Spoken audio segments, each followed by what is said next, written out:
The cashier's hands trembled so badly that the coins slipped from her fingers and scattered across the counter. Mark noticed it immediately. As a single father, he had learned to read the smallest changes in people, especially fear. He gently picked up the fallen coins and placed them back in her palm. "You okay?" he asked softly. She forced a smile, but it didn't reach her eyes. "I'm fine, just tired." Mark wasn't convinced. His daughter Lily stood quietly beside him, holding his jacket.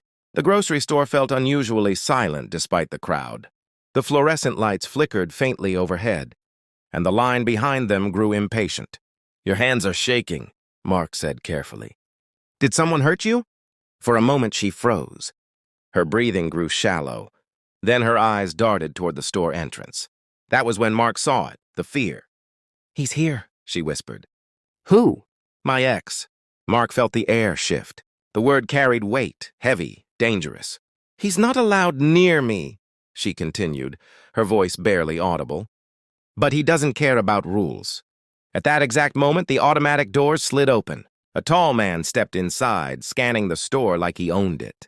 The cashier's hands shook harder. "That's him," she breathed. Mark's protective instinct ignited. He gently moved Lily behind him. "Stay close," he whispered to his daughter. The man's eyes locked onto the cashier. His expression was cold, calculated. He started walking toward the register. Mark didn't hesitate. He leaned forward slightly, lowering his voice. "Do you want me to stay?" Her eyes filled with tears. "Please." And just like that, a simple grocery trip turned into something much bigger. Mark stepped slightly to the side of the counter, positioning himself between the approaching man and the trembling cashier. He didn't know her story. He didn't know the full danger. But he knew fear when he saw it. And he wasn't walking away. The man's boots echoed against the tiled floor as he approached the register. Every step felt deliberate, controlled, like he enjoyed the tension he was creating. Mark kept his posture calm, but inside his heart was pounding. Lily's small fingers clutched the back of his shirt. The cashier tried to focus on the screen in front of her, but her hands were trembling too violently to type. "Well," the man said casually, leaning against the counter. "Look at you. Still hiding behind counters?" His voice was smooth, but venom laced every word. Mark didn't move. "She's working," he said evenly. "If you're here to buy something, get in line." The man's eyes slowly shifted toward Mark. He looked him up and down, then glanced at Lily. "This doesn't concern you." "It concerns me if you're threatening someone," Mark replied calmly. The cashier swallowed hard. "Please, just go," she whispered to her ex. He ignored her. "You think you can just disappear? Block my number? Move apartments? You owe me a conversation." Mark felt Lily press closer to him. He crouched slightly, whispering, "Go stand near the manager's desk." "Stay there, okay?" Lily nodded and hurried off. The man noticed. Smart, sending the kid away. Mark's voice lowered, firm and controlled. "You need to leave." "And who are you?" "Her new hero." Before Mark could respond, the cashier finally found her voice. "I have a restraining order," she said, shaking. "If you don't leave, I'm calling the police." For a split second, something flickered in the man's eyes. Anger, maybe panic. But then he smirked. "You always were dramatic." Mark reached into his pocket slowly. "Actually," he said, pulling out his phone, "I already called them." The man stiffened. "I saw the fear on her face the second you walked in," Mark continued. "You're not as subtle as you think." In the distance, faint sirens began to echo.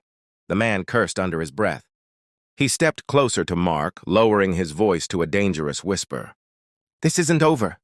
Mark didn't blink. "It is tonight?" The automatic doors slid open again, but this time, blue and red lights flashed through the glass, and the entire store exhaled.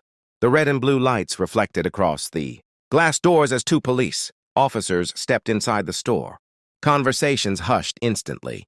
The tension that had wrapped itself around the checkout area began to loosen, but it hadn't disappeared completely. The man straightened his jacket as if nothing had happened. "This is ridiculous," he muttered under his breath. One of the officers approached calmly. "Sir, we received a call regarding a possible restraining order violation." The cashier's hands were still shaking, but this time she lifted her chin. "That's him."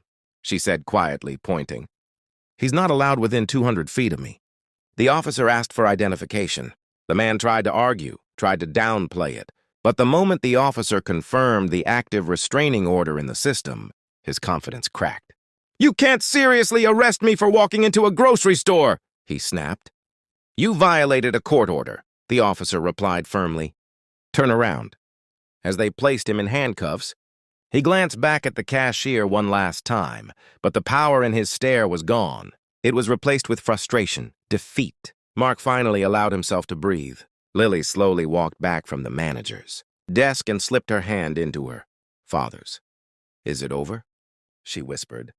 "Yes," Mark said gently. "It's over." The officers escorted the man outside. The flashing lights faded as the police car drove away, leaving behind a quiet store and a shaken but safer woman. The cashier leaned against the counter as if her legs might give out. Mark stepped forward carefully. "You okay?" Tears rolled down her cheeks, but this time they weren't only from fear.